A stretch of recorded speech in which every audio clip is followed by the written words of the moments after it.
compartiendo? No, ¿no? Por ahora no. Recording is on. Se te ve a vos. ¿Ahora? No, Lu, todavía no.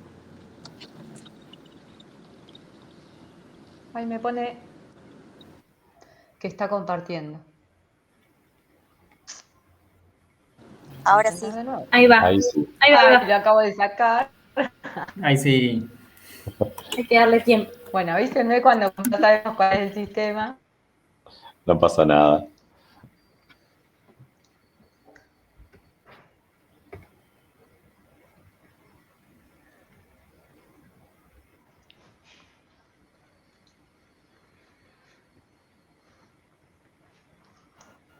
¿Ya se ve?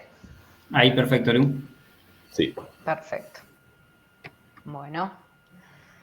Bueno, arrancamos, si les parece. Perfecto.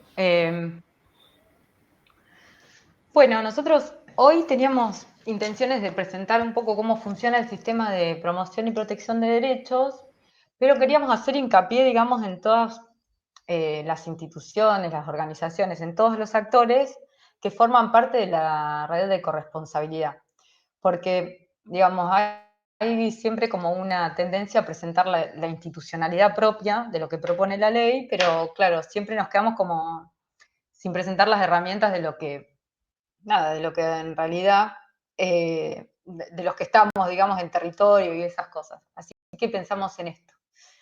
Para eso nos proponemos primero hacer como un pantallazo general de por lo menos algunas categorías, por las dudas de, digamos, de que no todo el mundo conozca el sistema de promoción y protección. Nosotros tenemos en Argentina una ley nacional de promoción y protección de derechos, que es la 26061, y una ley provincial en Provincia de Buenos Aires, que es la 13298, que lo que hacen, digamos, es como dar cuerpo al nuevo formato de intervención, ya no tan nuevo, porque ya tiene por lo menos 10 o 15 años, pero que, digamos, por el momento, todo lo que tiene que ver con la aplicación, muchas veces tiene que ver con los procesos de lucha que damos las organizaciones, porque no funcionan del todo, digamos.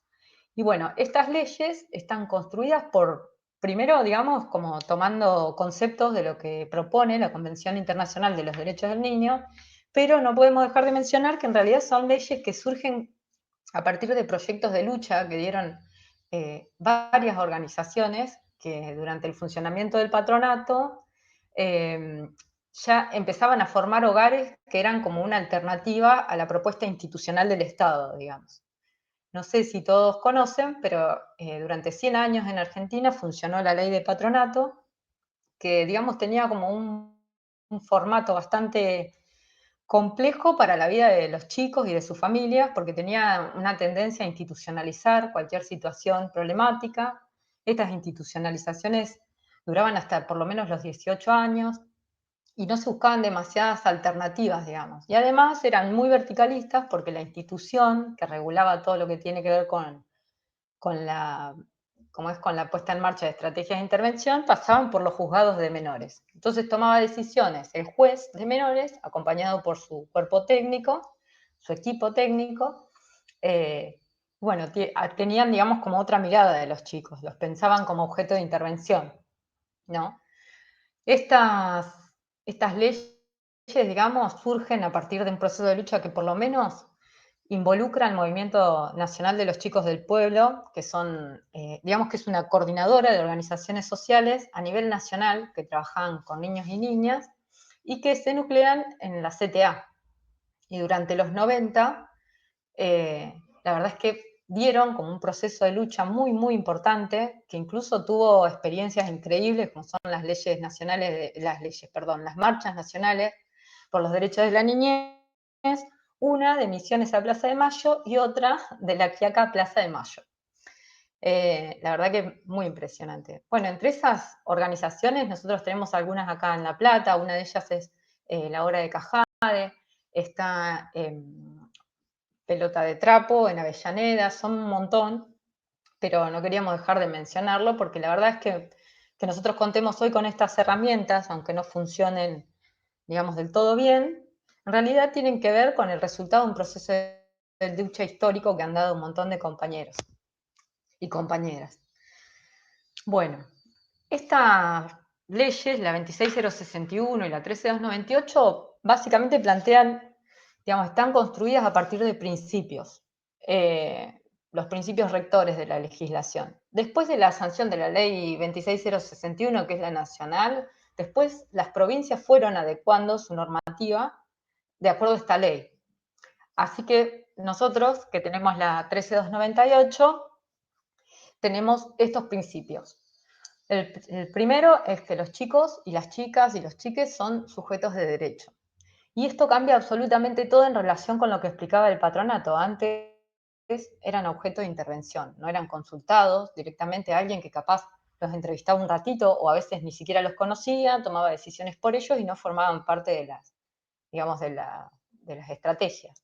Pero esto de que sean sujetos de derecho no tiene que ver solamente con la cuestión de abordajes de situaciones problemáticas o de vulneración, sino además con la cuestión de la promoción y de la vida cotidiana, digamos. Al definirlos como sujetos de derecho, nosotros tenemos que considerarlos como ciudadanos y que entonces, digamos, a esta altura son iguales, digamos, con los mismos y más derechos que los adultos que trabajamos, que vivimos con ellos, que acompañamos su crianza. Son todas categorías muy, muy amplias y está bueno pensarlas en cómo uno se maneja en la vida cotidiana con las niñas que tiene a su alrededor. Otra es el interés superior del niño. Esta categoría es bastante compleja de definir porque es muy abstracta en el sentido de que está bien definida, digamos, en términos jurídicos en la legislación, pero después, en lo que tiene que ver con la práctica, digamos, con lo cotidiano, el interés superior del niño es utilizado para un montón de cosas que muchas veces están contrapuestas, digamos, intereses contrapuestos. Entonces, hay experiencias, por ejemplo, del Ministerio de Trabajo en nombre del interés superior del niño, pidiendo a los docentes que vuelvan a clase porque los chicos tienen derecho a la educación, y los docentes diciendo, bueno, las condiciones laborales, las condiciones en las que trabajamos, la cantidad de chicos por aula, la cantidad de trabajos que tenemos que tener, digamos, no hace que el derecho a la educación se ejerza de manera adecuada, entonces no estamos brindando una educación de calidad y por eso estamos dando este proceso de lucha. Es complejo, digamos que lo que intentamos hacer quienes trabajamos con chicos es comprender el interés superior del niño como todo lo que implica ser niño en esta sociedad, en cada uno en su familia, en estas instituciones, comprender, digamos, todas las variables, digamos, que tienen que ver con la vida de los chicos, darles participación activa en las decisiones que se toman, no sé, para dar un ejemplo, una familia decide mudarse porque porque se muda por trabajo, por decisión o por lo que fuera. Generalmente uno no tiene como la práctica de preguntarle a los chicos qué es lo que quieren, simplemente los padres avisan a los chicos que se van.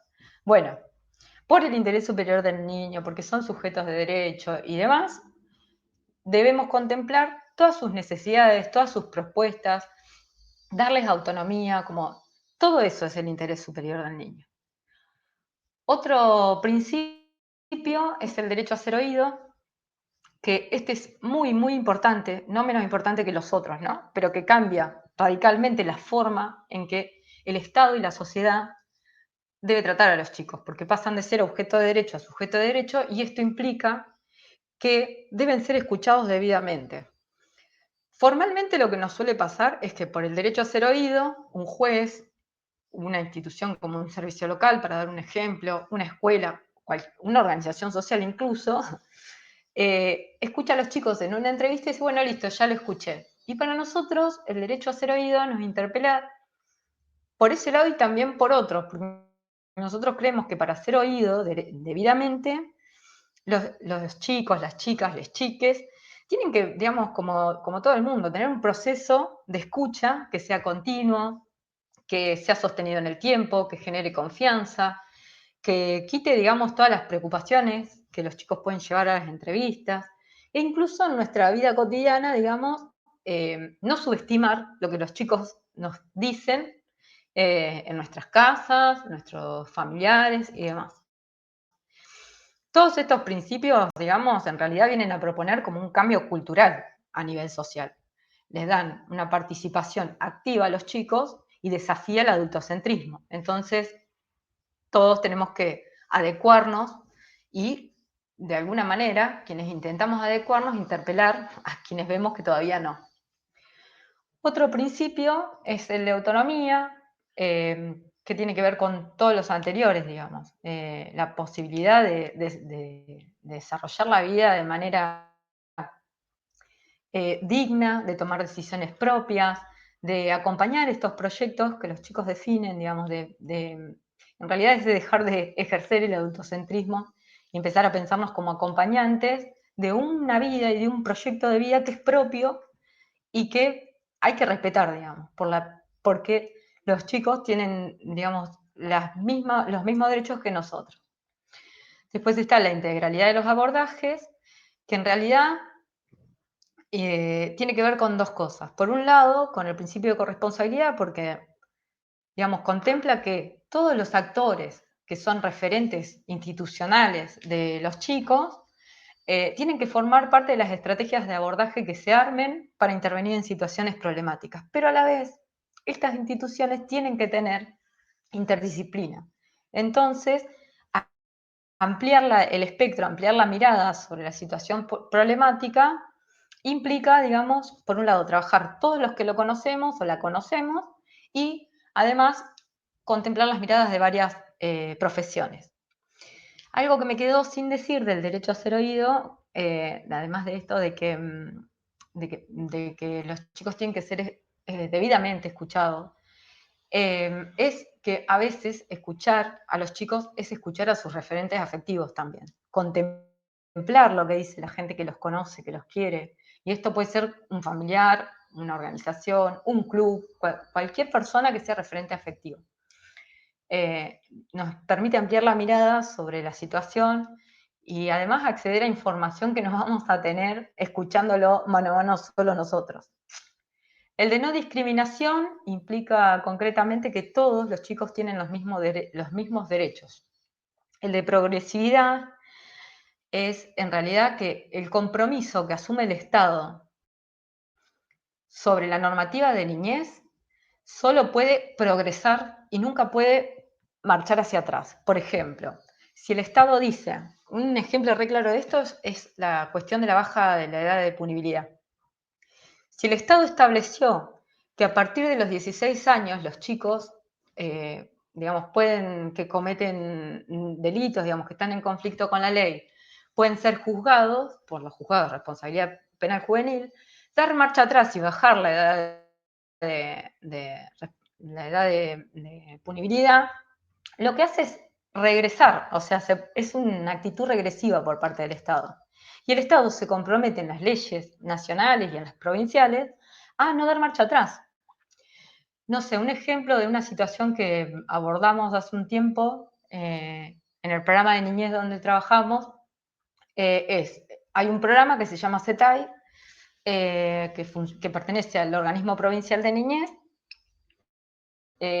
Bueno, ellos arrancaron el programa con una combi, con una caja chica, con determinadas condiciones para que su trabajo se desarrolle de una manera cómoda y para que todos los chicos de la ciudad puedan acceder. Y el Estado empieza a recortar presupuesto, entonces se quedan sin caja chica, se quedan sin la movilidad, sin estas cosas. Esa es una actitud regresiva del Estado. Entonces hay herramientas jurídicas y herramientas de exigibilidad que estos trabajadores pusieron en marcha para exigir al Estado que les devuelva lo que ya a lo que se habían comprometido, pero que además avance sobre eso. O sea, el Estado no puede dar marcha atrás, solamente puede avanzar. Y el de corresponsabilidad es un poco el que vamos a trabajar hoy. El de corresponsabilidad implica la participación activa de todos los referentes institucionales, comunitarios de los chicos, tanto en las estrategias de promoción como en la de protección de derechos. No sé si me escuchan, si van bien, porque yo no veo nada, así que... Sí, va perfecto, Lu. Súper bien. Bueno, cualquier cosa me avisan. porque no los veo yo. Bueno. Bien. Bueno, nosotros, las leyes proponen, digamos, un sistema de promoción y protección súper complejo y amplio, que va desde una comisión interministerial que debería juntar a todos los ministros a planificar política pública, hasta un observatorio de niñez, pero nosotros en realidad hoy pretendemos hacer hincapié en las instituciones con las que nos vamos a encontrar cotidianamente cuando trabajamos con chicos, digamos. Uno de ellos es el Servicio Local de Niñez y Adolescencia. Los servicios locales son equipos interdisciplinarios. La ley los define como unidades técnico-operativas. Son municipales, así que están contemplados en la esfera administrativa estatal. Pertenecen a los municipios y están compuestos en general por abogado o abogada o abogade, trabajador social, psicólogo y operador. La ley establece que además debe haber médicos.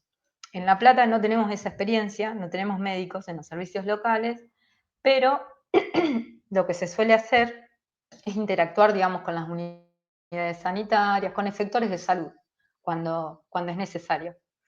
Estas unidades técnico-operativas, los servicios locales, tienen como objetivo promover los derechos de los chicos y, por otro lado, tienen que intervenir en situaciones de vulneración de derechos. Y esto lo pueden hacer de manera espontánea, de manera espontánea cuando detectan una situación problemática. Lo deben hacer cuando se solicita intervención por parte de cualquier actor de la comunidad e incluso si un niño o un familiar se acerca, ¿sí? Y la manera adecuada es, por lo menos, recibir esta demanda, tomar contacto con el niño, tomar contacto con su familia, con las instituciones, digamos, que forman parte de su red afectiva, poder armar un diagnóstico y con la política pública que haya disponible, incluso con las herramientas, digamos, que uno encuentra muchas veces en la comunidad, pensar estrategias de restitución de derechos. Esto quiere decir que tienen que resolver la problemática que se llevó sobre un niño o una niña al servicio local. Para hacerlo, digamos, están obligados a escuchar a los chicos y, por supuesto, a sus referentes afectivos, pero, digamos, esto es lo de menos, esto pasa siempre se escucha a los chicos, siempre se escucha a los referentes afectivos, pero la realidad es que por lo menos en La Plata, a pesar de que tenemos muchos servicios locales, más de 10, estos compañeros están, por un lado, desbordados por la amplitud de la demanda, en condiciones de trabajo muy precarias, con sueldos muy, muy precarios, y también no cuentan, digamos, con una estructura de política pública, incluso institucional, digo. Muchos funcionan en una oficinita que prestaron en un centro de integración comunitaria, por ejemplo. O a veces no tienen, no sé, teléfono, y entonces el teléfono de la trabajadora social es el teléfono del servicio local con el que todos nos manejamos. Se encuentra como en esta circunstancia, muchas veces. Pero bueno, en general, digamos, nosotros intentamos interactuar con ellos, también cooperando un poco de acuerdo a la situación con la que nos encontremos. Cuando la cosa no funciona con el servicio local o no avanza, uno tiene posibilidades de acudir al servicio zonal. El servicio zonal también está contemplado en la esfera de lo administrativo en el Estado, pero es provincial. Hay servicios zonales por toda la provincia y digamos que ellos tienen como la función de controlar la ejecución de la ley, pero además controlar y cooperar con el trabajo de los servicios locales y reemplazar a los servicios locales en aquellas localidades en las que no hay servicio local. Bueno, básicamente hacen eso, pero en general se los incorpora bastante, por lo menos en La Plata, al desarrollo de las estrategias, digamos. El servicio zonal, por ejemplo, de La Plata, administra comunidades terapéuticas, administra programas que son parte del organismo provincial de niñez, administra, por ejemplo, las becas de los hogares y los centros de día que están conveniados con el organismo, digamos, y todo eso lo utilizan como recurso que tiene que estar disponible para que las organizaciones, las instituciones en general y sobre todo el servicio local disponga del recurso que hay para trabajar. La verdad es que venimos de épocas de regresión por parte del Estado, entonces muchos programas que existían ya no están más, y otros, digamos, fueron absorbiendo como toda esa demanda. Entonces, muchas veces nos vamos a encontrar con un montón de obstáculos que nosotros creemos que de alguna manera se pueden llegar a surfear de dos maneras. Una es poniendo en marcha herramientas de exigibilidad para que el Estado avance y no retroceda, y otra es armando redes corresponsables de trabajo. Bueno, cuando la esfera de lo administrativo en la provincia o el municipio no funciona, uno tiene la posibilidad de judicializar. No recomendamos judicializar las situaciones de los chicos porque esto se transforma en un ida y vuelta burocrático de papeles que poco contempla, digamos, la necesidad y la urgencia de la gente, pero muchas veces es necesario. La manera de judicializar cuando lo administrativo no funcionó es recurriendo, por ejemplo, a la asesoría de incapaces. La asesoría de incapaces también está dirigida por abogados y abogadas. Es una institución, digamos, que lo que hace es controlar los procesos judiciales que involucran a niñas y niñas, y bueno, también en procesos de salud mental, digamos, en varias situaciones intervienen, pero en principio, digamos, para lo que nos toca a nosotros, ellos se encargan de controlar que los procesos judiciales sean justos y no vulneren los derechos de los chicos. Entonces, uno puede recurrir a la asesoría de incapaces y pedir que se judicialice una situación. También están las defensorías. Nosotros en La Plata tenemos el área de procesos urgentes de la Defensoría General, que lo que hacen, digamos, es representar a los adultos, ¿sí? Cuando, no sé, por ejemplo, en una situación de violencia de género, violencia familiar, en una situación de salud mental, cuando hay una medida de abrigo, los padres, las madres, el familiar, quien sea el referente afectivo de los chicos, puede recurrir a las defensorías a pedir la judicialización de una situación, y ellos son quienes se presentan ante los juzgados de familia en nuestro nombre.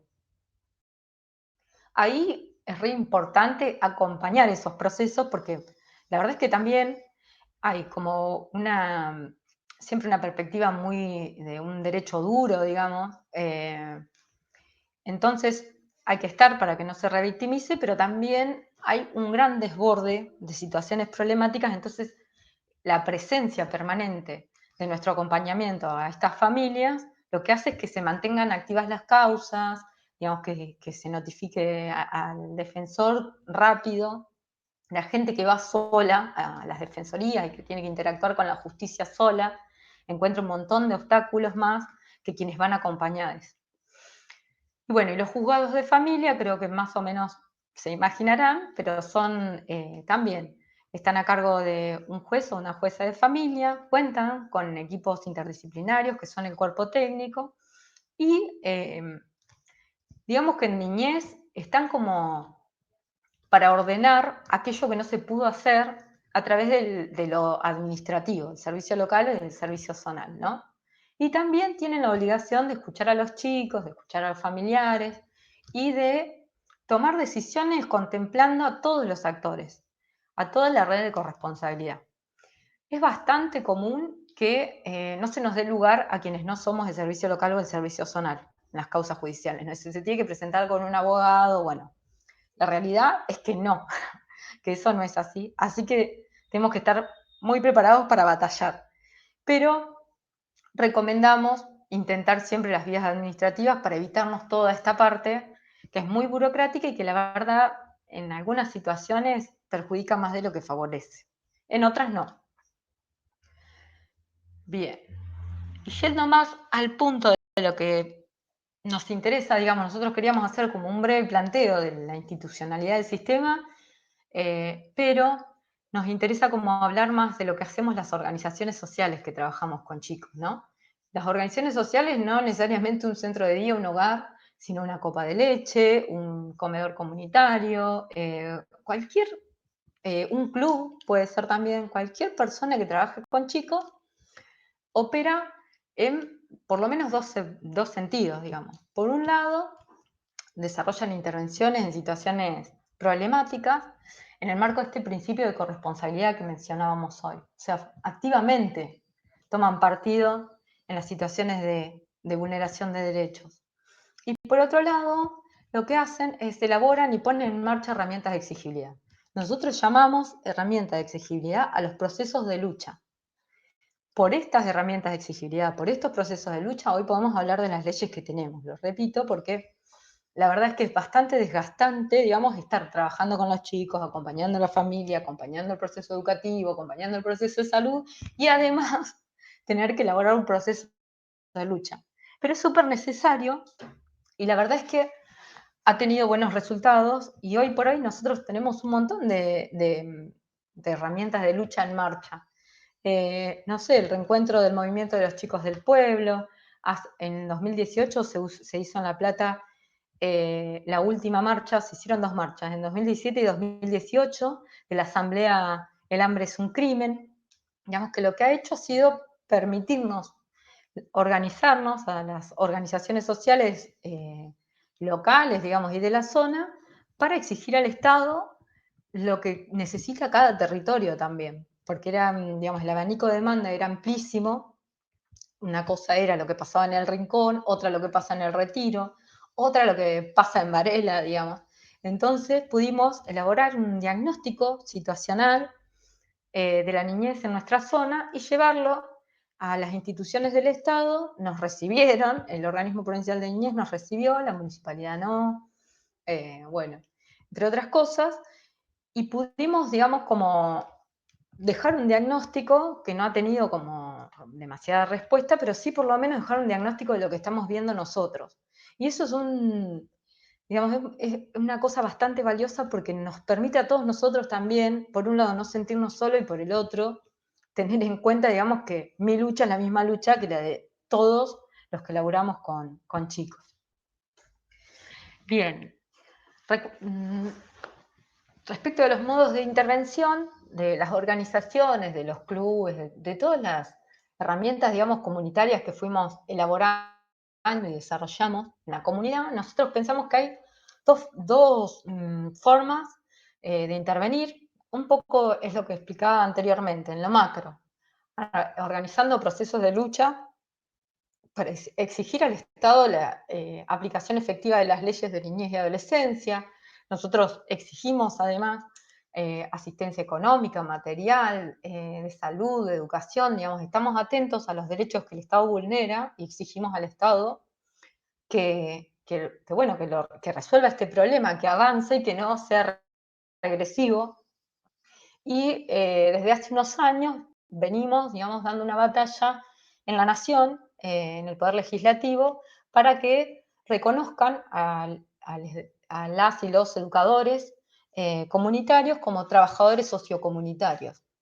Porque las condiciones en que se desarrolla nuestra tarea, más allá de que sea una decisión militante, también, digamos, nos ha traído experiencias que son terribles en el sentido de que, por ejemplo, tenemos compañeras en edad jubilatoria que hace 30, 40 años están en un barrio sosteniendo una copa de leche y llega el momento de jubilarse y no tienen aportes jubilatorios porque dedicaron toda su vida a la militancia, no cuentan con obra social, bueno, como todas estas cosas han hecho que encaremos este proyecto también.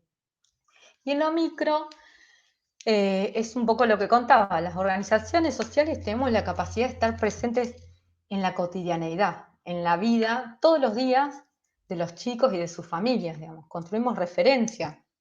Entonces estamos, digamos, súper informados muchas veces de los problemas concretos del barrio, pero también de los problemas concretos de cada chico, cada chica. Hacemos trabajo de asistencia y esto tiene que ver un poco con todo lo que decía previamente, digamos, tratamos de conseguir alimentos, tratamos de conseguir escuelas si falta una escuela, tratamos de conseguir turno en la ginecóloga si hay dificultades y la familia se encuentra con estas dificultades, digamos, como estamos permanentemente asistiendo diversas situaciones.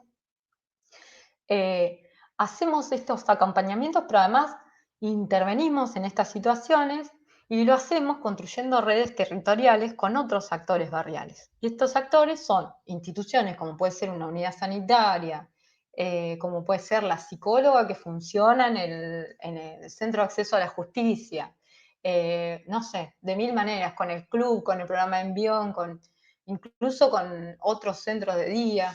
Bueno, lo hacemos de esa manera y muchas veces cuando no alcanza el recurso que tenemos, lo que hacemos es recurrir a las instituciones que nombrábamos antes, como el local, el zonal y demás.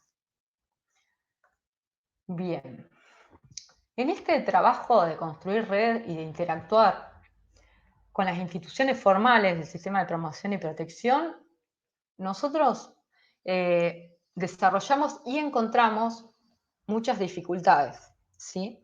Lo común es que las organizaciones sociales, no sé por qué, pero tenemos una tendencia a hacernos cargo nosotros del problema y lo tratamos de resolver muchas veces en soledad. Y eso es terrible porque, por un lado, emocionalmente, al compañero o la compañera que está encarando esa intervención, muchas veces frustra mucho.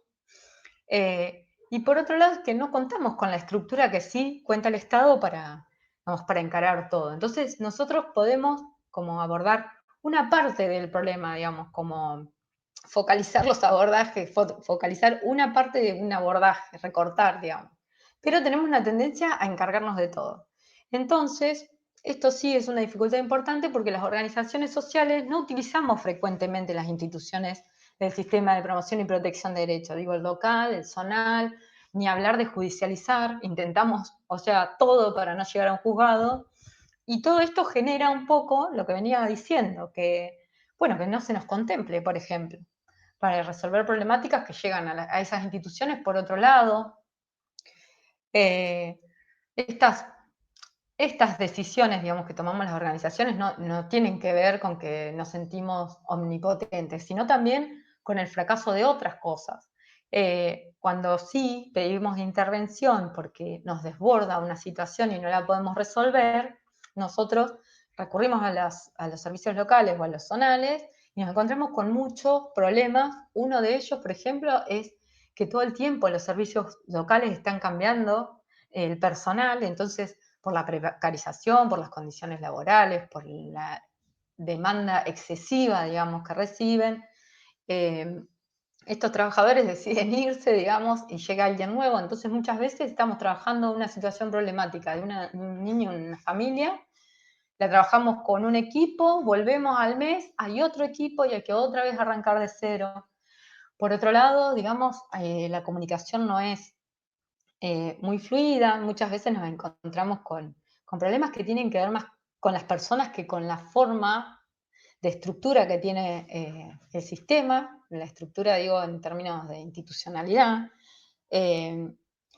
Bueno, nada, la falta de comunicación o las dificultades para comunicarnos con los locales, la verdad es que no nos posibilita trabajar adecuadamente porque se falla en la división de tareas. Trabajar corresponsablemente es sentarnos todos juntos a pensar una estrategia, dividirnos tareas, desarrollarlas juntos, cumplir con los compromisos que asumimos, contemplar los deseos de los chicos y las necesidades de la familia, implica todo eso y la falta de comunicación o una comunicación dificultosa, la verdad es que impide todo eso. Por eso es que a veces las organizaciones no usamos las instituciones del sistema de promoción. Y bueno, y este problema de comunicación trae otros problemas, que es que esta cotidianeidad que las organizaciones manejamos con los chicos, toda esta información que es súper valiosa para pensar una estrategia adecuada y para, digamos, redefinirla las veces que haga falta, no se tienen en cuenta.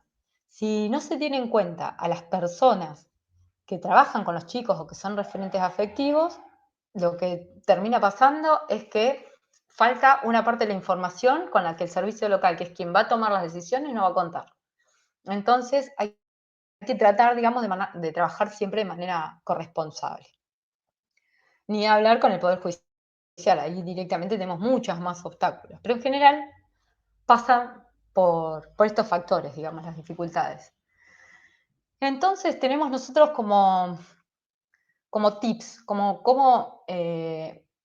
qué es lo que pasa, digamos, cuando no solo las instituciones del sistema de promoción y protección, sino todos, digamos, cuando una escuela, cuando una salita, cuando un club decide convocar a los referentes institucionales, digamos, comunitarios de los chicos, cuando deciden convocar a las organizaciones sociales que trabajamos con chicos, lo que pasa es que en general se cuenta con una mirada integral, bien de cerca de la situación.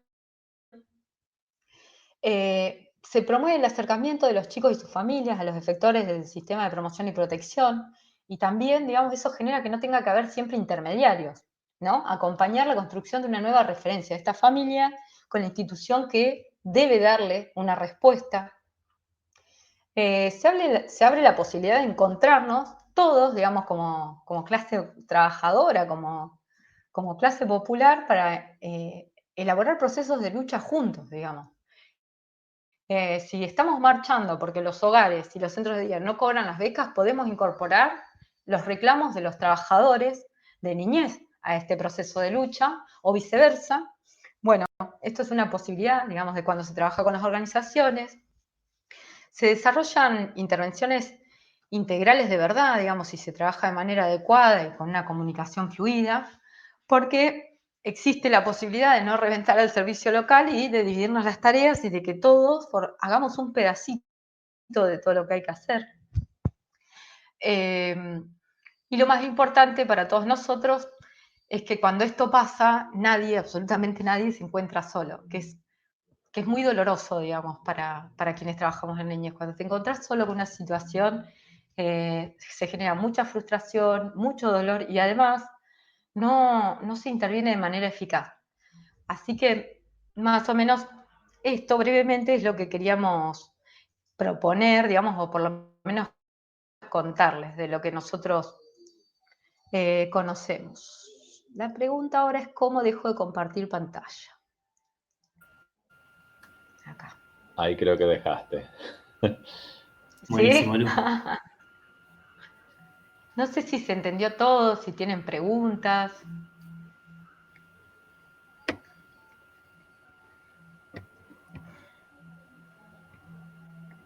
Yo voy a arrancar con una, si me permiten, que mientras le explicabas me quedé con un dato y digo, qué loco, ¿qué se hace en ese caso, no? Cuando, cuando explicabas lo del servicio local y el equipo interdisciplinario, en un momento dijiste que en La Plata no había médicos. Digo, Claro. abogados, trabajadores sociales, psicólogos. ¿Qué pasa cuando una parte que se supone debería estar no está? Digo, ¿hay algún tipo de reclamo, en este caso, a-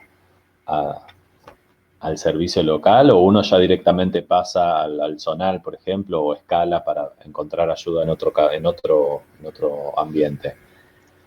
El médico está pensado como parte del equipo, no para hacer asistencia, digamos. No sé si se entiende, pero no sé, el médico está para, digamos, aportar una mirada como la que aporta el abogado, el trabajador social o el psicólogo o el operador. Entonces, cuando hace falta que un médico intervenga, lo que se hace es solicitar intervención a un efector de salud, a la salita, suponte. Pero no es común que reclamemos eso, porque en realidad hay cosas mucho más graves para reclamar. Claro. Entonces, es verdad, no forma parte generalmente del reclamo, la cuestión de que no haya médico. Sí, algo que sucede en relación a las carencias del sistema es que terminan siendo de alguna manera positivas en el sentido de que motorizan la interdisciplina, la intersectorialidad, el trabajo con otros, con otras instituciones. Lamentablemente esta esencia de corresponsabilidad termina muchas veces siendo motorizada por falencias del mismo sistema, ¿sí? Eso como que nos mueve a buscar a otros y otras que nos ayuden a pensar y a llevar adelante las estrategias. Buenas, yo quería sumar como que pensaba que todas las falencias que tiene el sistema de promoción y que nos encontramos todo el tiempo en el laburo con los pibes y con las pibas tiene que ver para mí como con, con representaciones, con sentidos y con formas de ver y de pensar las infancias y las juventudes que están instalados y que pertenecen al como el paradigma anterior. Entonces, como pensaba, bueno, para que el sistema funcione como quisiéramos que funcione, la disputa, un poco como decía Lu, es como bien ideológica y bien política, y como muy cotidiana, no sé si tiene que ver con cosas muy grosas, sino como, bueno, cómo pensamos al pibe que no quiere ir a la escuela, ir, digamos, desde el castigo, desde la normalidad, desde la obligación, desde eso, o nos sentamos a ver qué sucede, cómo se piensa, qué le importa, qué le interesa, y eso también es como bien ideológico y político.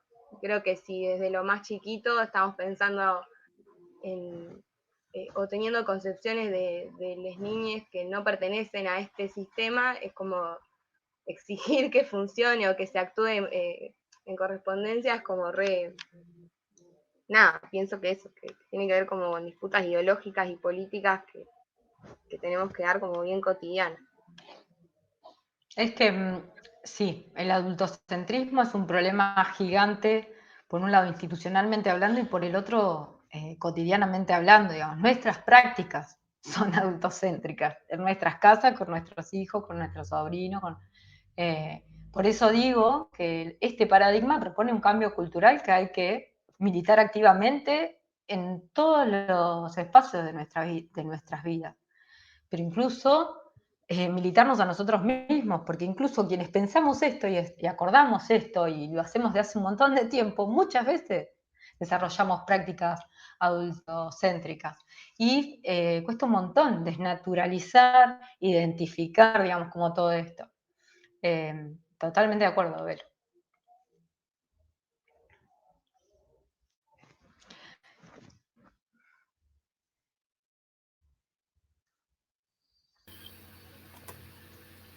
Una cosita que también ahí me queda resonando y que también puede ser como, no sé, como un granito de arena más, porque que hace a que como que las cosas no funcionan como desde la ley se propone, es también muchas veces la falta de conocimiento de todos estos derechos, porque tal vez, no sé, hay un montón de gente, habemos un montón de gente como que no conocemos como todas las leyes que laburamos en niñeces y que no...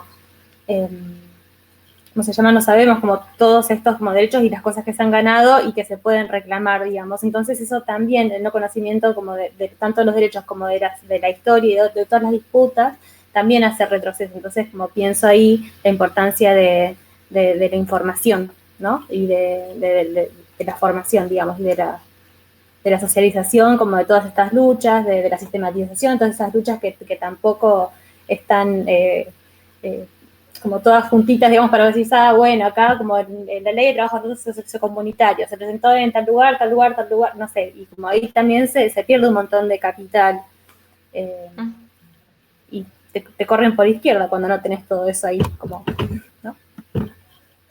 Claro, pero eso ahí hay que estar muy pillo, porque en realidad el Estado se compromete a promover derechos, y que el Estado se compromete a promover derechos quiere decir que debería estar, así como tenemos ahora. Ustedes vieron que uno ve un programa, cuentan sobre una situación de violencia de género y aparece abajo, si sufre violencia de género, llame al 144. Bueno, ¿alguna vez vieron que diga, si ve que un niño tiene derechos vulnerados, llame al 102? Bueno, hay líneas, hay un montón de herramientas que deberían estar difundidas, que deberíamos utilizar todos y no conocemos. Y eso, digamos, es otra parte de la lucha que tenemos que dar.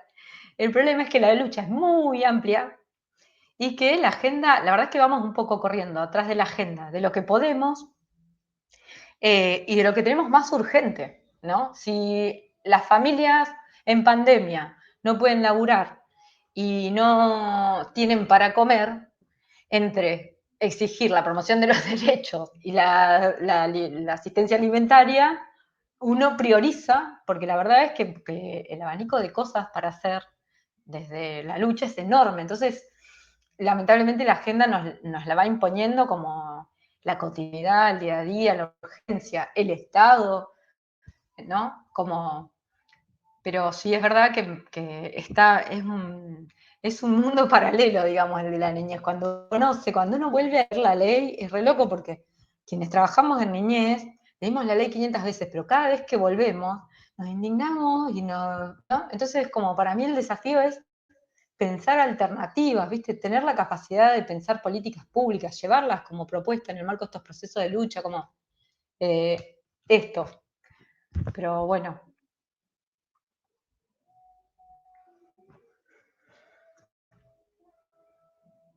¿Hay alguna otra consulta?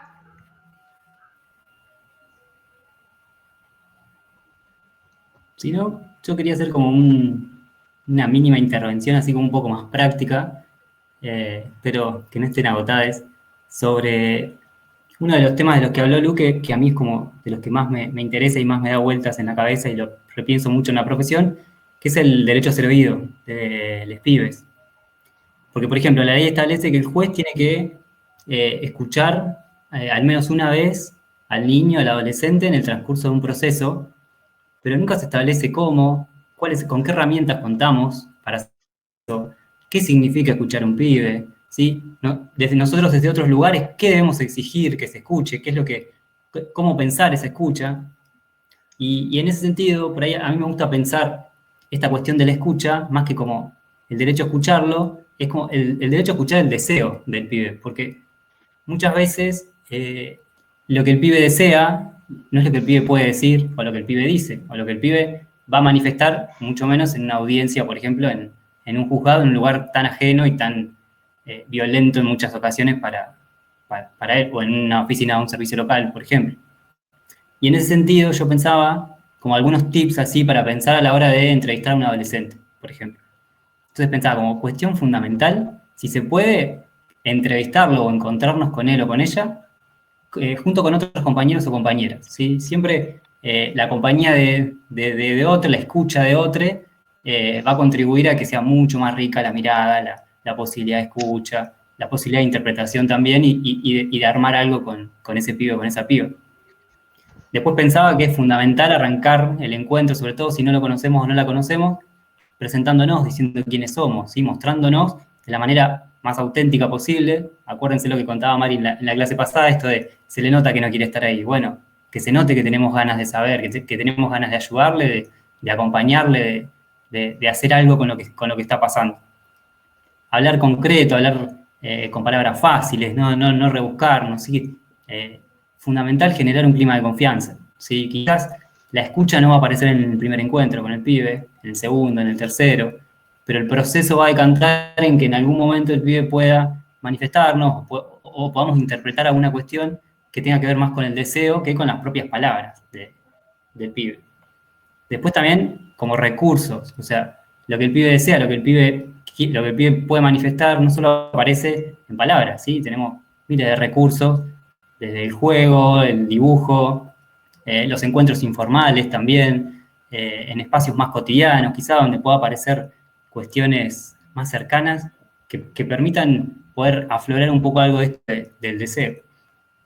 Después también fundamental, respetar su silencio, ¿sí? No hablar por ellos, darles tiempo, no pensarlos como niños, sino pensarlos como jóvenes, como adolescentes, no infantilizarlos, no ponerlos en el lugar de objeto de cuidado, ¿sí? No consentirlos desde un lugar en el que no se sientan a la par como para poder manifestarse. Bueno, evitar juzgarlos, educarlos, cuestiones que en el imaginario aparecen muchísimo y que ellos están como muy acostumbrados a recibir y que en la mayoría de los casos obturan que aparezca algo de lo que ellos quieren o de lo que les va a hacer bien o de lo que pueden estar deseando ellos.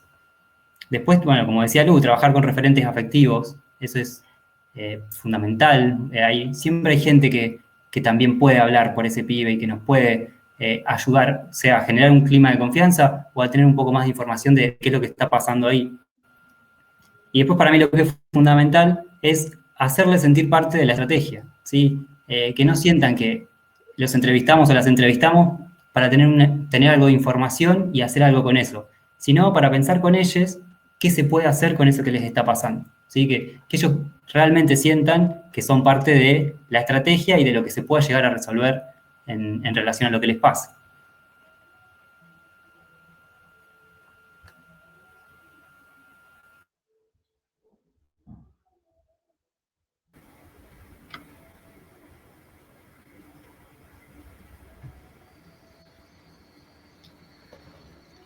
No sé si hay alguna otra consulta.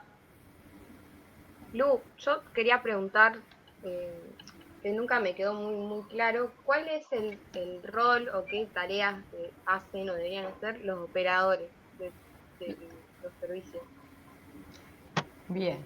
Los operadores tienen una función central, te diría, porque son quienes están cerca del barrio, de la comunidad. Son los que deberían tener, digamos, el minuto a minuto de lo que pasa.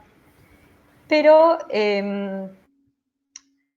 no sé, digamos que la utilización que se hace de los servicios locales respecto a los operadores está acotado simplemente a que notifiquen a una familia de que tienen un dentista, de que acompañen un traslado a un hospital, a un hogar.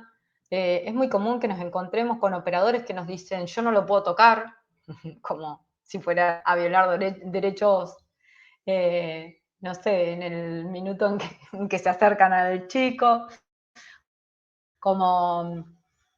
Pero la función de los operadores para mí es eso, la habilidad que existe, de que estén cerca de la comunidad, cerca de los chicos, cerca de los referentes, pero además, digamos que tienen que ser facilitadores. Entonces, a lo mejor ese operador, para elaborar con un pibe una estrategia mucho más compleja, simplemente se puede juntar con el pibe un montón de veces hasta que, no sé, logra construir un vínculo de confianza y entonces si algún día hace falta hacer una cosa más drástica como una medida de abrigo, que esa persona que generó confianza sea la que acompañe y cambie absolutamente cosas, ¿no? Pero bueno, es, es muy amplio el trabajo de los operadores. Yo igual creo que el trabajo de esos operadores no puede ser digo al que tenga el equipo interdisciplinario. O sea, en realidad lo ideal sería que todo el equipo tenga la posibilidad y la voluntad de estar cerca del territorio. ¿No? Nos hemos encontrado un montón de veces trabajadoras sociales que entrevistan solamente en la oficina, y nos hemos encontrado también con abogadas y psicólogas que se conocen todo el barrio y lo recorrieron todo. Para mí, gran parte de lo importante de laburar en un servicio local es no dejar solo a nadie. Si el operador anda caminando el barrio, que haya alguien más del equipo que camine el barrio con el operador. También, digamos, que le comparta experiencia, que le comparta herramientas, porque los operadores de calle en general no tienen formación digamos que no ha sido hasta ahora obligatorio que tengan formación sobre las problemáticas que van a abordar.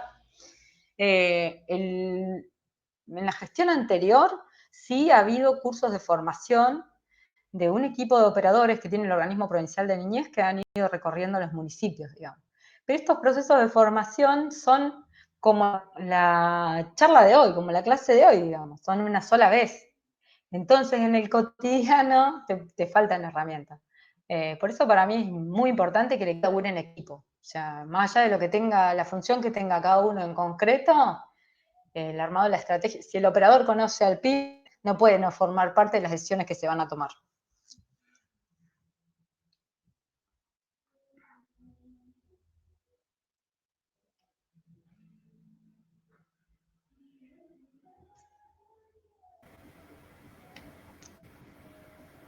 Chicos, a mí me quedó pensando, me quedó dando vueltas algo recién cuando lo comentaban sobre el final, que creo que es esto de las dificultades, ¿no? Y, y hubo una parte en la que Lu comentaba que las organizaciones sociales muchas veces no utilizan las instituciones del sistema de promoción y protección de derechos porque debe ser quizás que estén acostumbrados a que no fueron oídos, no sé, como que debe haber muchas cosas. Y a la vez también escuchaba esto de la sobrecarga en las actividades, ¿no? De por ahí la necesidad como de distribuir tareas para generar mejores intervenciones. Más allá de que eso yo, ahora contextualizándolo, digo, bueno, claro, si nos gana la coyuntura del día a día, es más difícil planificar el mediano y largo plazo. Pero así todo, ¿qué estrategias se pueden tener como para no perder ese objetivo, ¿no? Y que no gane la urgencia, que creo que es un poco el problema, o uno de los problemas que se plantean con esta reflexión? Grande, Manu.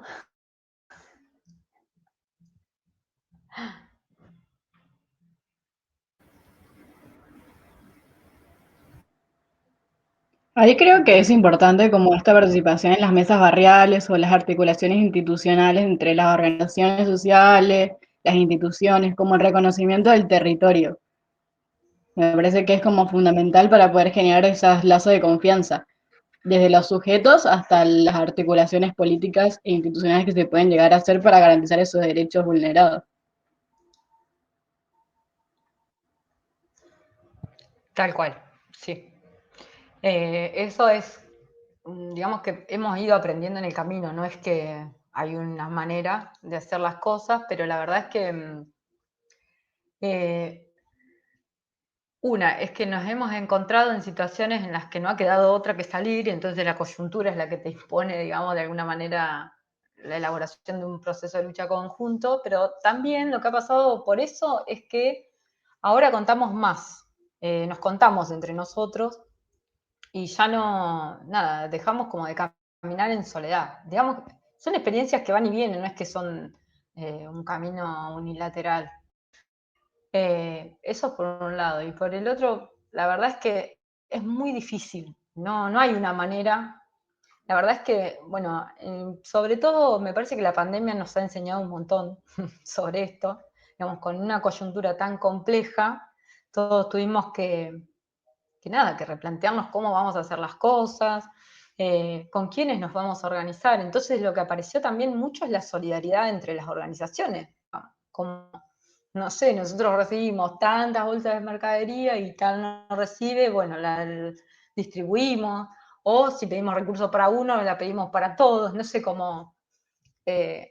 Igualmente es una cosa muy difícil de sostener, porque son más cosas a la tarea cotidiana que uno le suma, digamos, sostener las reuniones con otras organizaciones, bancarse las catarsis, porque también las organizaciones somos muy catárticas, cuando nos encontramos entre nosotros empezamos ahí aparecen todas las angustias de cada uno en sus territorios, bancarse todo eso y después bancarse que hay que construir acuerdos. Y después de bancar esos acuerdos, tener disponibilidad para ir y llevar adelante la lucha. Entonces, claro, es re difícil de sostener, no hay una única manera de hacerlo y la manera es como, no sé, no sé cuál es, lo intentamos, puedo decir. No sé si a alguien más se le ocurre algo, pero es complicado.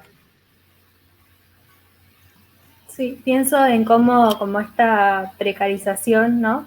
Generalizada en el sistema así de niñez, también es una cosa que no permite, o sea, no te da espalda para generar estructura y eso también dificulta después proyectarse y la articulación. No sé, se me viene como esto que, bueno, recién hablamos de las mesas barriales. Bueno, no sé, por ejemplo, desde Casa Joven, que varias de nosotros estamos ahí, nos reuníamos semanalmente, bueno, después eso era como Casa Joven, más, bueno, estábamos tan en crisis todo, que eran 50.000 tareas, los pibes requete explotaban, entonces era ir al hospital, acompañarle a la escuela, no sé qué cosa, y también decir, che, bueno, vos sos un programa del Estado, me tenés que ayudar, pero todo revaciado, el servicio local también que cambiaba de operadora cada rato, entonces eso, como bueno, esa precarización también hace que a veces como en momentos de crisis como que puedas articular, pero en otros no por ese desborde, digamos, y bueno, cómo hacer para no generar ese desborde y la dificultad también cuando, bueno, hay personas también como que, bueno, nos vamos quemando, entonces, bueno, a vos a veces como te retirás de todo eso porque también es una cosa que te desborda y eso pasa en un montón de organizaciones y qué pasa con todo ese capital también humano, digamos. Entonces, bueno, yo creo que nada, que va a ser como, o sea, es muy difícil proyectarse cuando no hay una estructura que siga sosteniendo hasta, no sé, los mismos trabajadores y trabajadoras, digamos. Re poco alentador el panorama, ¿no? Pero como que, no sé, es una realidad, digamos. No sé si hay alguna otra pregunta, pero porque vamos 1 hora y cuarto de clase y hay una actividad, ¿se acuerdan? No sé, ¿hay alguna otra pregunta?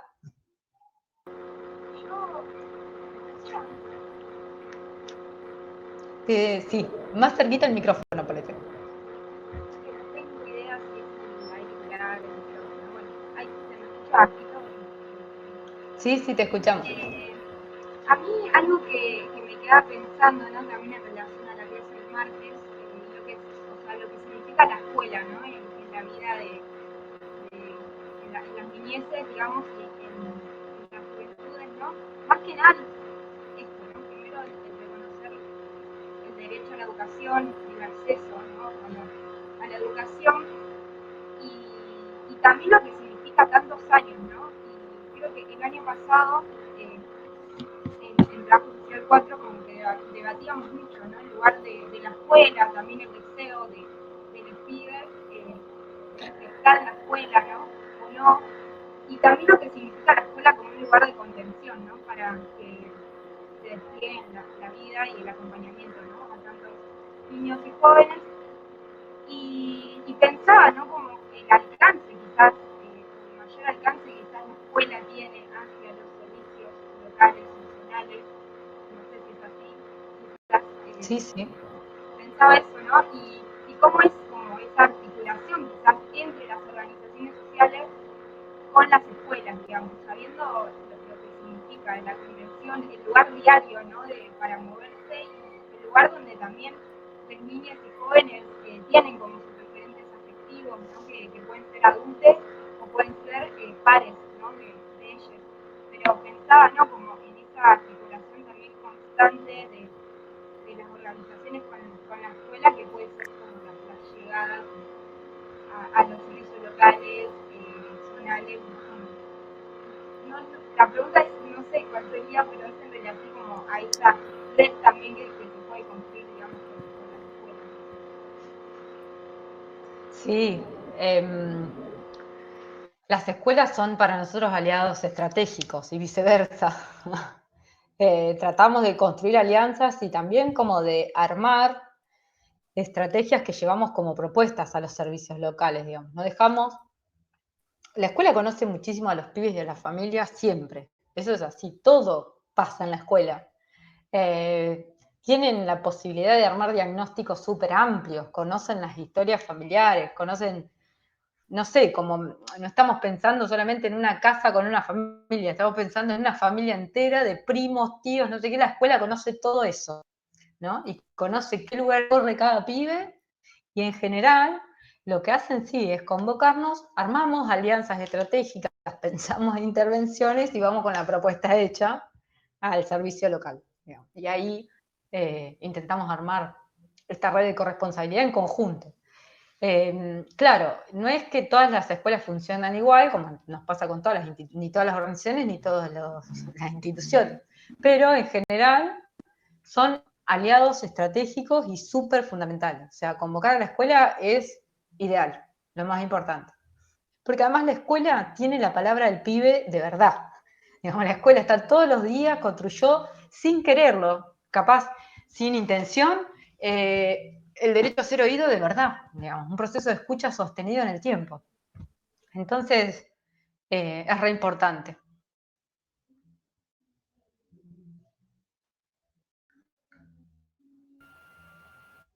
Yo creo que la escuela es la institución principal del sistema de promoción y protección de derechos. Con suerte, todos los pibes y las pibas pasan por la escuela. Y eso es muchísimo. Las escuelas conocen el territorio, conocen las casas, conocen las vidas, como decía Lu, tal cual, son aliadas fundamentales.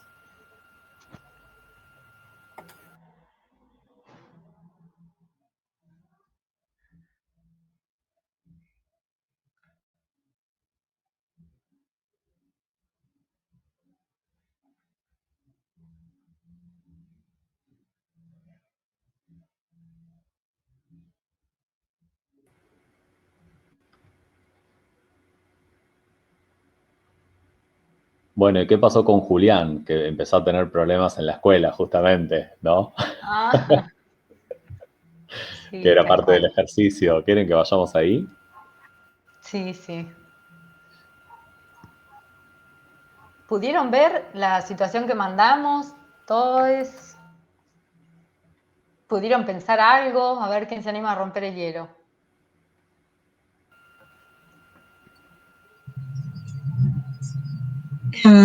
Sí, yo lo que había pensado es esto, un poco en primera instancia, como,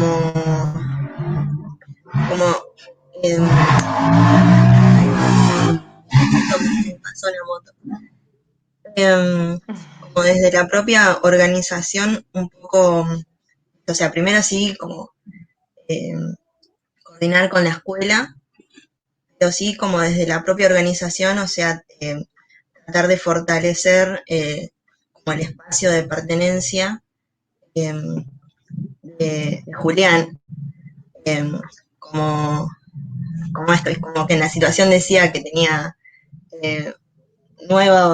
o sea, nuevos lugares donde habitar, esto, o sea, como tratar de que tenga ganas de participar y estar en la institución o en la casita del rincón. Lo que sí se me dificultó pensar algo en relación a la familia.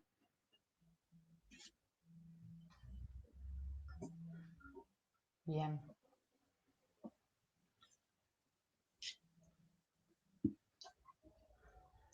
¿Algo en relación a la situación de violencia? Claro, o sea, como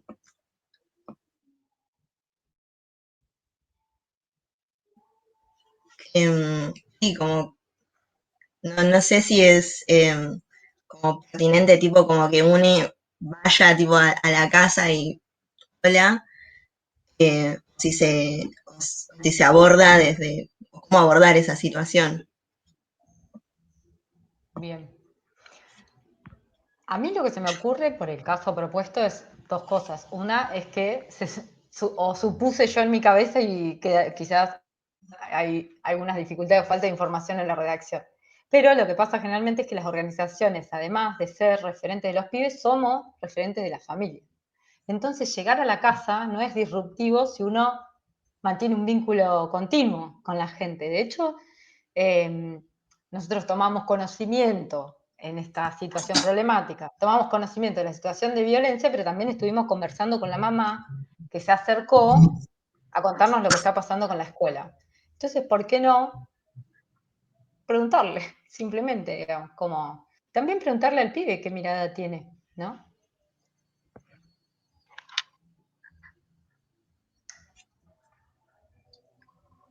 Sí, yo iba a decir que como que lo primero que se me ocurrió cuando leía la situación era, bueno, porque decía que te enteraste por la mamá que le está pasando todo esto en la escuela. Y era, bueno, o sea, lo primero para mí era encontrarse con él, quizás no cagar la pregunta, pero sí empezar a ver cómo está. Como que para mí eso es lo primero de cualquier cosa que después se vaya a hacer. Bueno,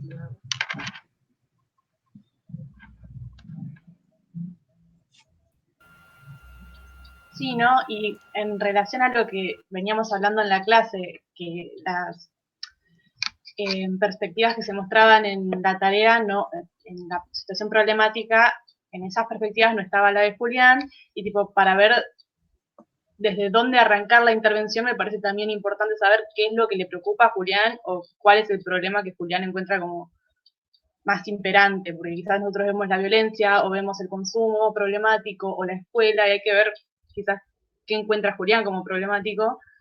Y también en relación a la violencia que no se especifica en la situación problemática, es qué tipo de violencia es la que existe en esa casa. ¿Es violencia hacia la madre de Julián? ¿Es violencia hacia Julián? ¿Es una violencia entre familiares, o sea, qué sé yo, más grandes? No sé. Pero como que ver bien esas cosas y siempre en conexión con la escuela, también intentando establecer conexiones con los organismos locales. No sé si hay alguno en Villaliza, pero tipo si no zonales y Sí, demás, hay. como intentar conectar con las demás instituciones. Hay una cosa que pensaba en relación a escuchar a Julián, es que estaría bueno ponerse de acuerdo con el resto de las instituciones sobre quién lo va a entrevistar o quién va a hablar con Julián. Porque si no, suele pasar esto de que lo llaman del servicio local. En la escuela le preguntan, en la organización le preguntamos, y se genera como una cosa de que el pibe se siente súper avasallado y eso como que no contribuye. Entonces, por ahí parte de la estrategia también está bueno pensar, bueno, repartir un poco, quizás La escuela tiene mejor vínculo con la mamá, pueden ellos ocuparse de trabajar con ella y escucharla. La organización dice, bueno, nosotros laburamos con Julián, y de esa forma como dividir un poco las tareas y como no querer, bueno, es un poco la lógica de la corresponsabilidad, no querer actuar ni de forma individual ni todos hacer todo.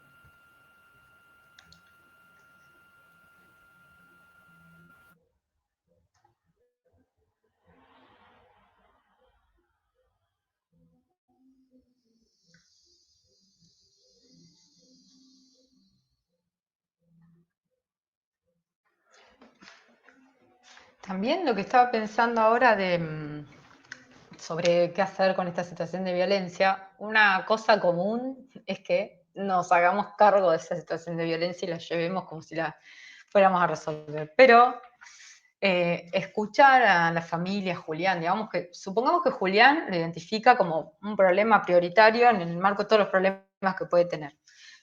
Primero, ¿por qué el consumo esporádico de marihuana y de psicofármacos sería problemático? Esa es la primera pregunta, ¿no? Como, ¿qué hacemos con eso? A veces brindar información facilita un montón las cosas y también nos permite diagnosticar como en el finito, a ver si, nada, si no es algo que nos están chusmeando, que nos está diciendo la madre, o algo que de verdad hay que preocuparse. También decirle, ¿quiénes son estos amigos? ¿Por qué no los traes? ¿Qué sé yo? Como armarle un contexto seguro para que esté con quien quiera, pero, digamos, dejarle la invitación abierta. Y sobre esta situación de violencia, ¿por qué no?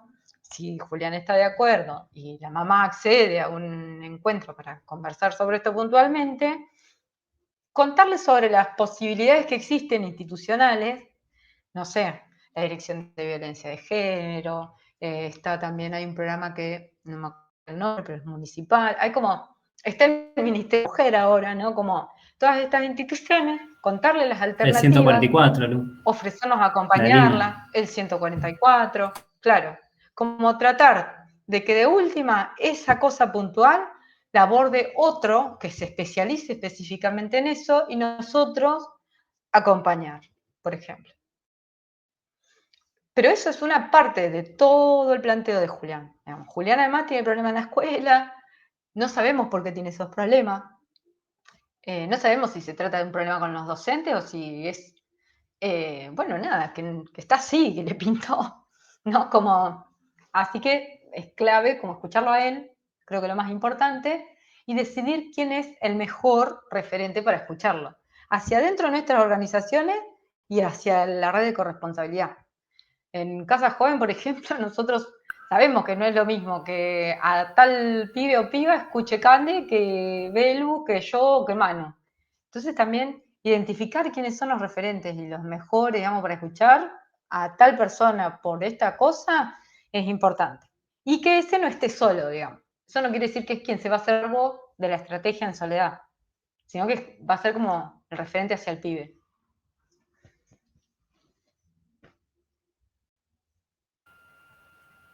Algo que me parece que ¿Alguna es otra fundamental, siguiendo reflexión? esto, es delimitar cuál es el problema o cuáles son los problemas y para quién son un problema o para quién es un problema. Porque hay cuestiones que quizás son un problema para la escuela, para la mamá, para Julián o para, no sé, la moral imperante en nuestra sociedad. No sé, por eso está bueno también posicionarnos desde ese lugar, a ver cuál es el problema real de Julián en este caso, si es el que nos interesa, y ver qué hacemos con eso junto con él.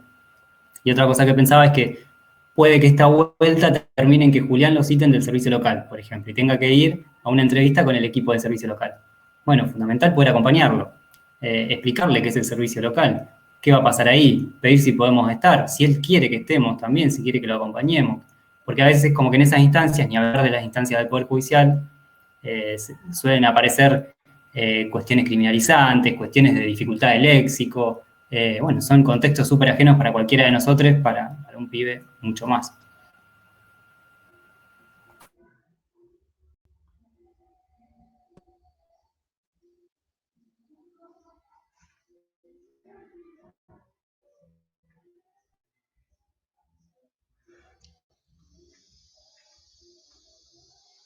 ¿Alguien más que haya pensado sobre esta situación?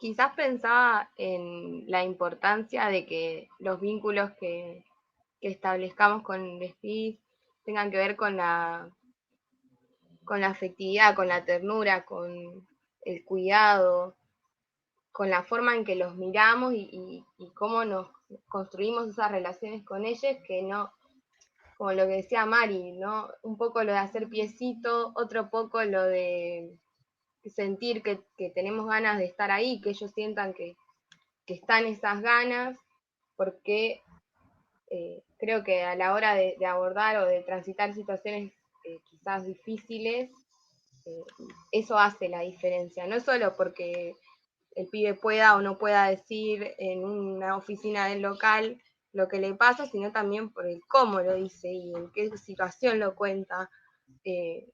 Y que incluso también esto que también decías, Lu, de no solo pensar el momento en que el pibe está, o sea, el pibe como un problema o como el problema que tiene, sino el estar y el acompañar su trayectoria cotidiana y su proyecto de vida, haya o no haya un problema central o así la madre nos diga que se está drogando y que es un problema lo que está sucediendo, quizás es un che, ¿en qué andás? Y eso ya es un montón para este pibe o esa piba, y no significa que a partir de eso ya estemos viendo cómo sacarlo de la droga, sino es bueno, es construir esos vínculos amorosos que habilitan un montón de otras cosas a la hora de transitar instituciones o resolver una problemática o acompañar una situación difícil, como también el día a día. Y creo que eso es como recontra importante. Tal cual. Para mí, además, sobre eso que decís, Belu, muchas veces, digamos que los discursos que traen el familiar, digamos que está preocupado, que no, que obvio, o sea, es genial, igual que alguien se acerque a decirte estoy preocupado porque mi pibe está en esta, ¿no? Pero me parece que parte de nuestro laburo es esa dramatización de absolutamente todo, tratar de pensar juntos, como no, explicar, por ejemplo, si el consumo es un problema, bueno, mirá, no es todo lo mismo. No es lo mismo el consumo de esto que el consumo de esto que el consumo de esto. Hay consumo recreativo. Vos te preguntás, por ejemplo, por qué estás todo el tiempo con el celular en la mano. Bueno, eso es una manera de consumo. Y porque la sociedad determina qué consumos son los peligrosos y cuáles no, vos no estás problematizando lo que estás haciendo. Hay gente que revienta la tarjeta de crédito. ¿Y quién se preocupa por eso? Digamos, como, porque eso no es un problema y el otro sí. Y nada, como pensaba, en principio escuchando a los pibes, uno, digamos que arriba por lo menos a un diagnóstico presuntivo, para llamarlo entre comillas, bastante real, porque la realidad es que los chicos no, si uno armó un vínculo de confianza sostenido en el tiempo, hablar a las claras no es complicado, ¿no? En general te van a decir la posta. Entonces, con eso, tratar de armar también como una explicación a la familia que viene con un problema. No dejar todo como, le estás dando la razón al pibe, porque no le sirve al pibe y no le sirve a la familia y genera más conflicto. Entonces, hay que tratar de armar una estrategia, digamos, discursiva que de alguna manera desdramatice lo que esta persona ve como un problema por todos los atravesamientos que tienen que ver con la moral, digamos, y demás. O sea, si le está yendo mal en la escuela, ¿por qué pensás? Lo primero que pensás es que el problema es el pibe, capaz que tiene docentes que no le tiran un centro, digamos. Capaz que no le gusta este formato, y entonces hay que hablar con la escuela para ver si podemos buscar uno más adecuado. No sé, una cosa muy común es que siempre aparecen los mismos problemas. Siempre. O sea, si un pibe anda en una moto hecha mierda, sin freno, sin casco, no sé qué, no es tanto un problema como si el pibe está fumando porro en la esquina, ¿no? Entonces, creo que parte del trabajo es como empezar a comparar cosas, a armar criterios en común con la familia, desdramatizar lo que está dramatizando y darle importancia también a lo que sí es dramático, digamos, y que genera conflicto y dolor hacia dentro de la familia. No es ni una cosa ni la otra, es como todo y armar algo.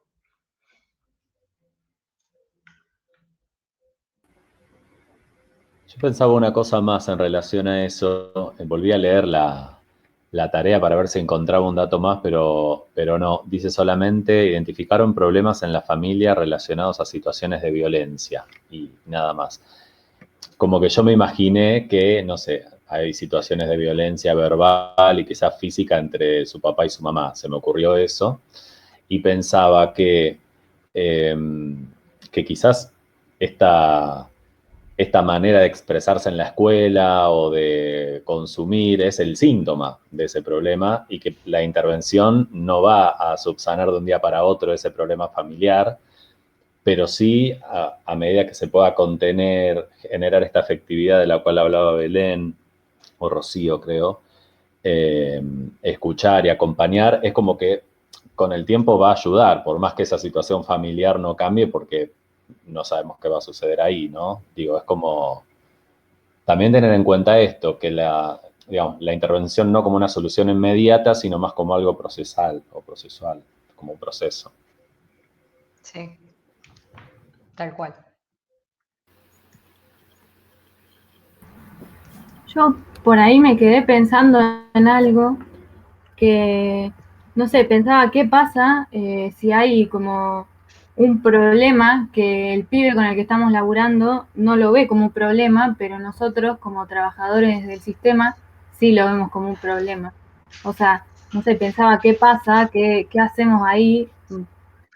Lo primero que pensaba es esto que hablaba, que decías vos, Lu, de, por ejemplo, la instancia de diálogo. Pero ¿qué pasa? Pensaba siempre en lo negativo, pero ¿qué pasa si eso no funciona, por ejemplo?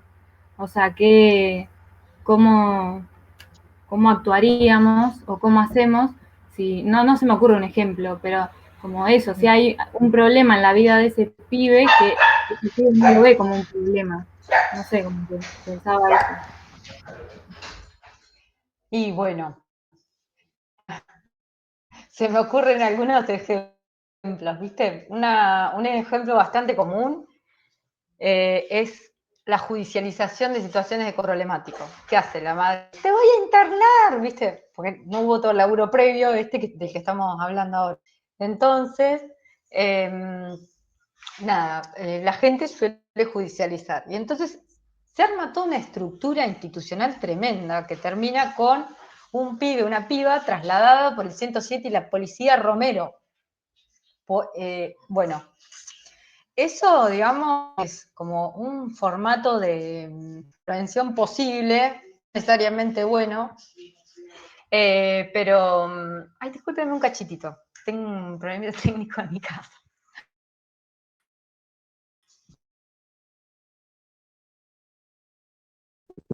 Hola, ¿te escuchas?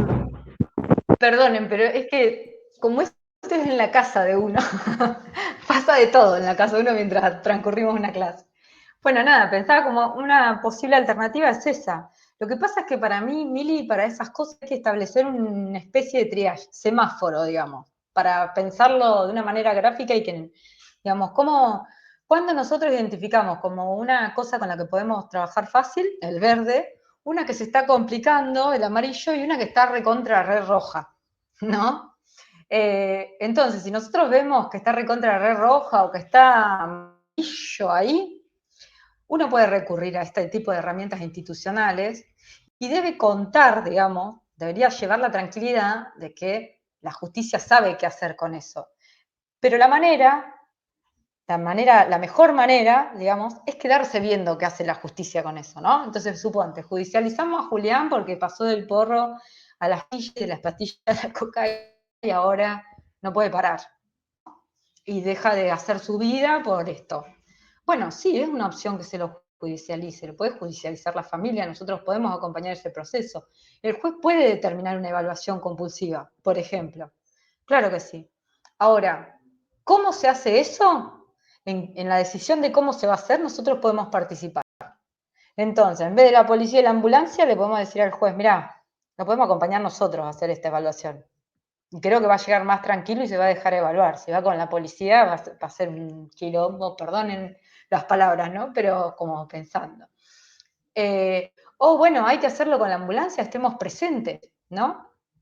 O pensar también, ¿para qué sirve una evaluación inclusiva? ¿Qué es aquí y ahora sobre este minuto exacto de esta persona. Entonces podemos buscar recursos y ofrecerlos a la justicia, que capaz no los conoce, ¿no? Como instancias alternativas. Pero la idea es como pensando con el recurso que existe y en relación a lo que vayamos viendo, al semáforo que vamos armando, ¿no?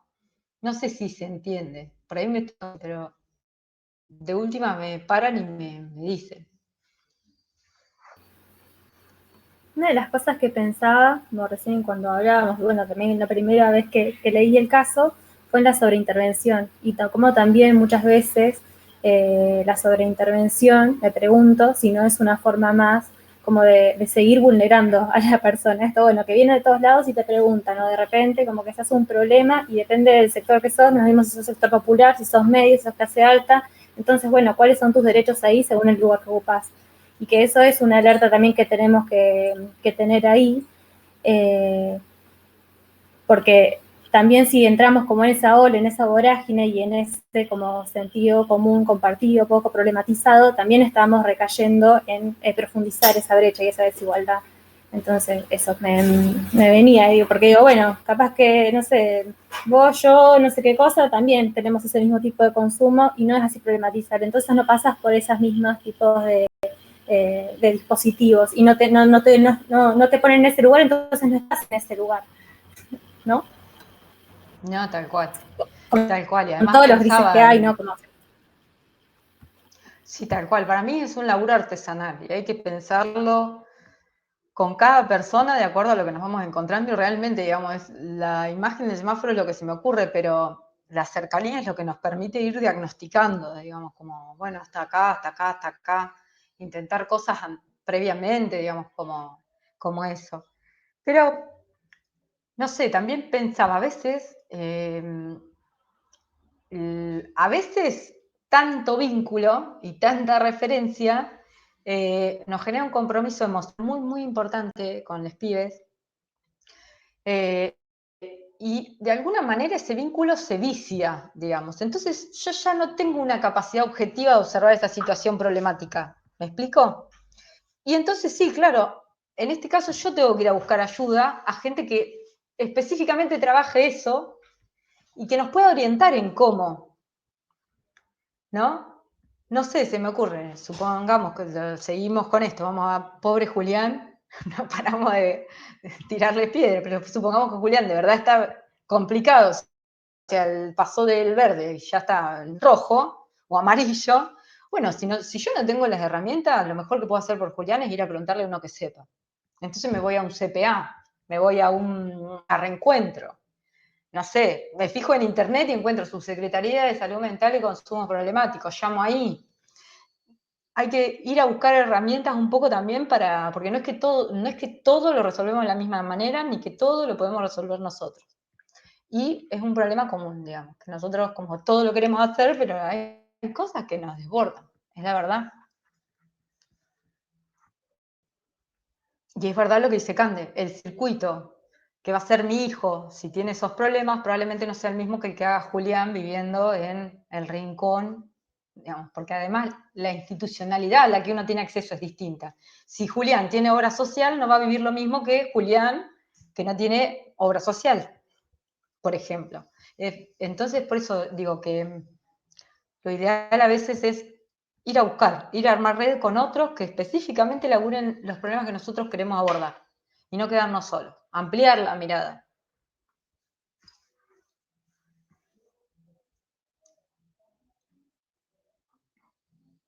No sé, Mili, si quedó respondida a tu pregunta, pero Sí, sí, yo, o sea, pensaba eso, como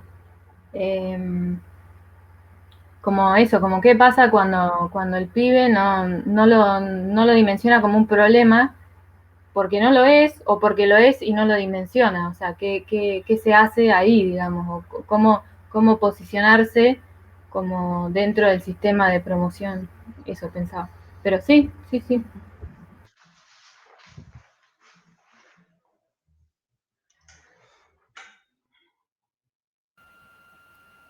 En ese sentido, yo creo que las lógicas de cuidado implican también que en algunos momentos tengamos que decidir por el otro o la otra, ¿sí? Como en nuestra familia o como en nuestro círculo de amistades, lo que sea.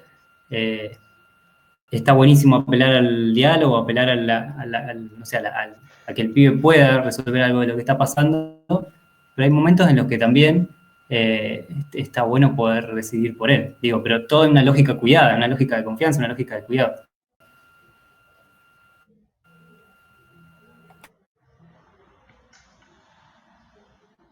Yo quería hacer una pregunta en relación a lo que veníamos hablando y lo que mencionó Marcos de los temas que se ven en el ejercicio como expresiones de un problema, o sea, lo que le está pasando en la escuela, lo que está pasando con el consumo, sean como expresiones de otra cosa, pensando en la salud mental y qué tipo de recursos, o sea, con qué tipo de recursos contamos relacionados con la salud mental para trabajar esas cosas, o si nosotras, como trabajadoras sociales, terminamos siendo ese recurso, por así decirlo, como decimos, todo esto de establecer relaciones de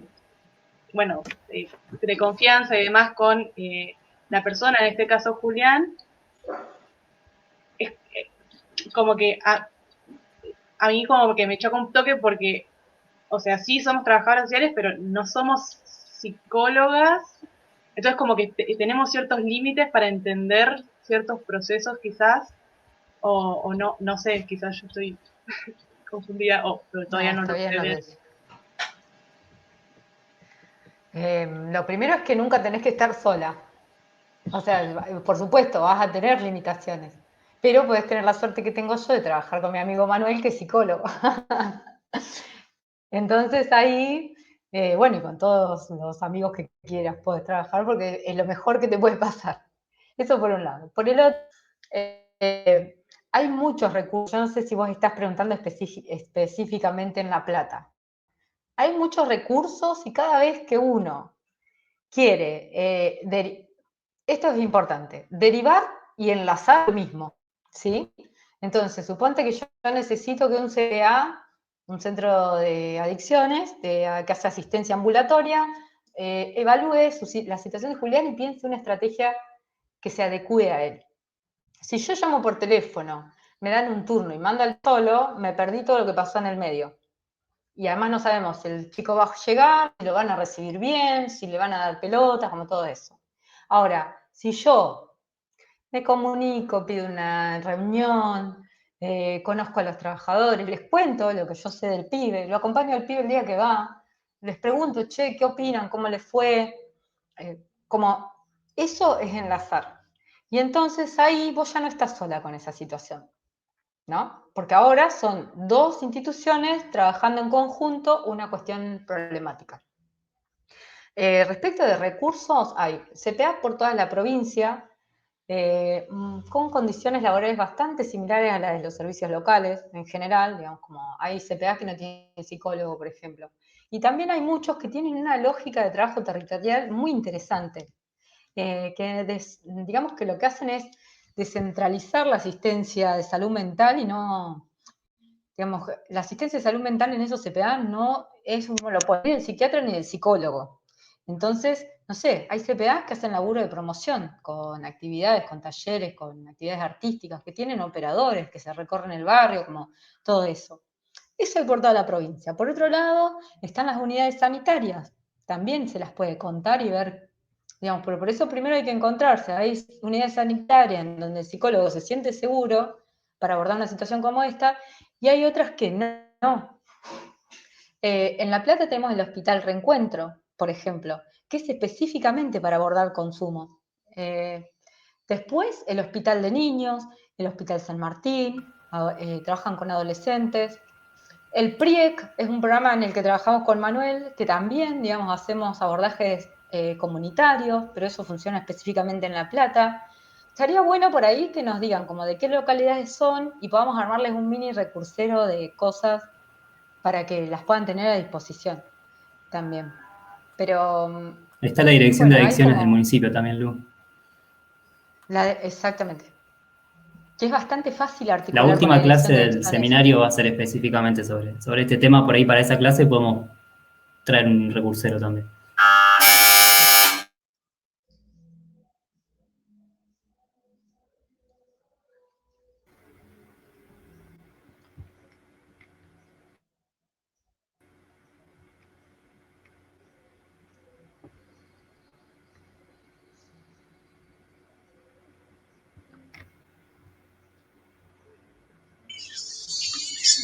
Bueno, por ahí decirle eso que del recursero es genial, porque por ahí aparte hay algunas cosas que por ahí yo he googleado y por ahí no aparecen, o por ahí están, no sé, en Facebook, pero no aparecen en otros lados y por ahí se complica un poco encontrar estos lugares y herramientas.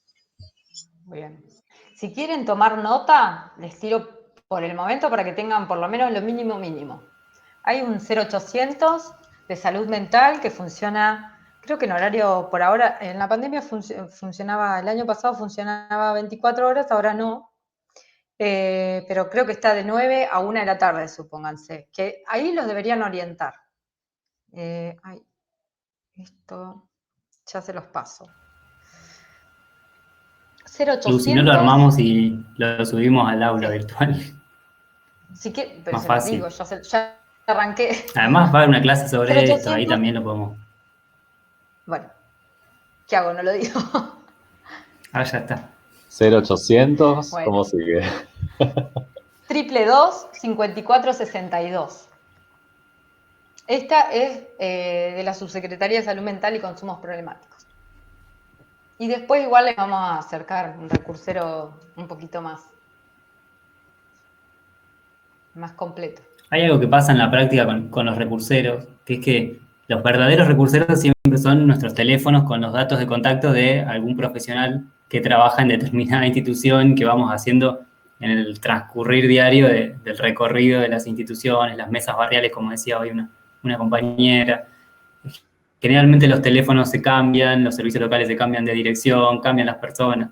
Y generalmente lo que queda es el contacto ese de que una vez trabajamos con este servicio local o con este CPA o con esta trabajadora social del hospital de niños y ese termina siendo como el verdadero recursero más allá de los números y las direcciones. De lo formal, claro.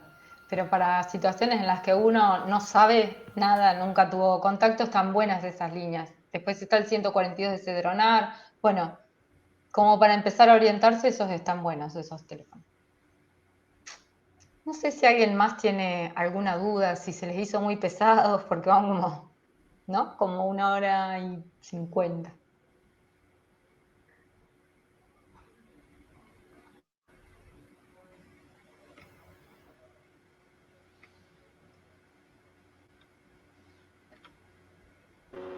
Por ahí algo que a mí me quedó como sonando de esta situación problemática es más que nada esto, la situación de violencia, que parece ser como un poco el detonador de todo, ¿no?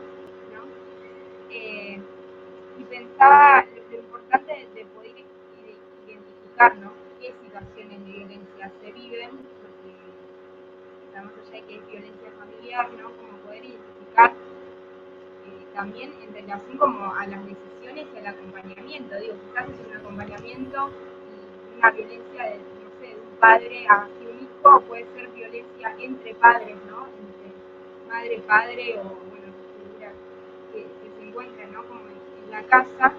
Y en relación también a conocer qué tipo de violencia, como que me parece súper importante, porque eso también determina de qué, digo, si se toman como decisiones más drásticas, si se hace un acompañamiento más drástico en situaciones de violencia como por ahí súper graves, o quizás es un acompañamiento más en relación al diálogo, ¿no? A encuentros con la familia, de qué forma se pueden encontrar, ¿no? Como que pensaba que como detonador me parece como súper importante como poder, no sé de qué forma, ¿no? Primero, bueno, desde el lado del pibe, ver de qué forma, cómo percibe la violencia en su casa, y quizás la violencia la percibe solo su madre, ¿no? Pero también hay como estos síntomas, ¿no? Como que vemos en la escuela, que también recién volví a leer, y digo, no sé si hay una vulneración de derechos en la escuela, porque el pibe está yendo, quizás es algo más en relación al ánimo y esto, ¿no? Como un síntoma que se presenta,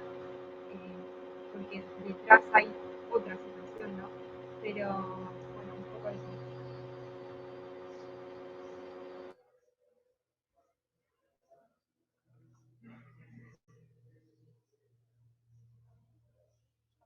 Sí, tal cual. Todo eso, digamos, uno no sé cómo, pero capaz instintivamente va como aprendiendo a recabar ese tipo de información en los encuentros, en las entrevistas, ¿viste? Como también instintivamente uno se va dando cuenta de qué se le puede preguntar a quién, digamos. Si vamos a hablar de la situación de violencia con el papá, que es quien posiblemente ejerza violencia, si vamos a hablar con la mamá, si vamos a hablar con el pibe, si vamos a hablar con un vecino, ¿no? Como eso. Y la verdad es que toda esa información uno tiene es más fácil recabarla si uno tiene un vínculo construido previamente. Pero si no lo tiene, también presentarse institucionalmente, presentar, digamos, todas las propuestas, todas las posibilidades que conocemos de las que puede disponer esta persona. También como que no se trate solamente de un encuentro, sino como establecer pautas para hacer un acompañamiento. Y para mí lo más importante es no comprometerse a cosas con las que uno no puede cumplir.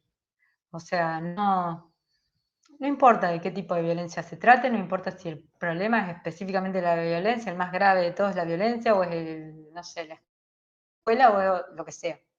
Pero que uno ofrezca recursos que de verdad puede poner en marcha, que uno ofrezca un acompañamiento que de verdad pueda sostener, digamos, todo eso va a hacer que toda esa información que vos querés recabar, con el paso del tiempo la vas a tener a mano, porque lo más importante es construir un vínculo de confianza. Y eso se hace sosteniendo los compromisos, ¿no? Como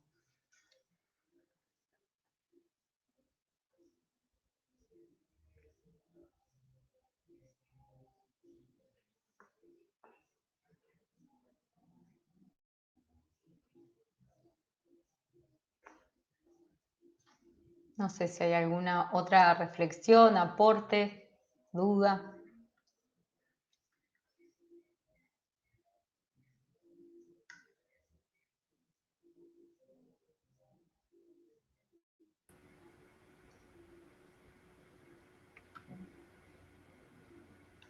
Posible también, porque no es tan específico en el caso, que puede ser que quien ejerza la violencia sea Julián también, sobre algún miembro de su familia, y eso también como que nos pone desde otro lugar a la hora de pensar la estrategia también, de acompañamiento, de intervención, si es violento en este caso, sin quien ejerce la violencia es el pibe con el que estamos trabajando también, para pensar nada más.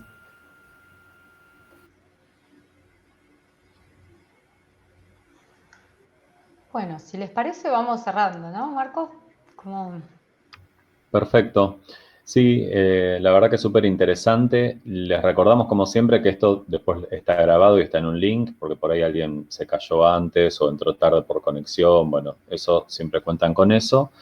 Y para la clase del martes van a recibir un mail antes, probablemente mañana o entre mañana y el lunes, con un par de preguntas de algo de su experiencia que va a ser insumo para la clase. Así como en este caso fue ya tener presente el caso de Julián y pensar algunas cuestiones para trabajar acá, bueno, va a ocurrir algo similar para la clase 4, que es el martes que viene.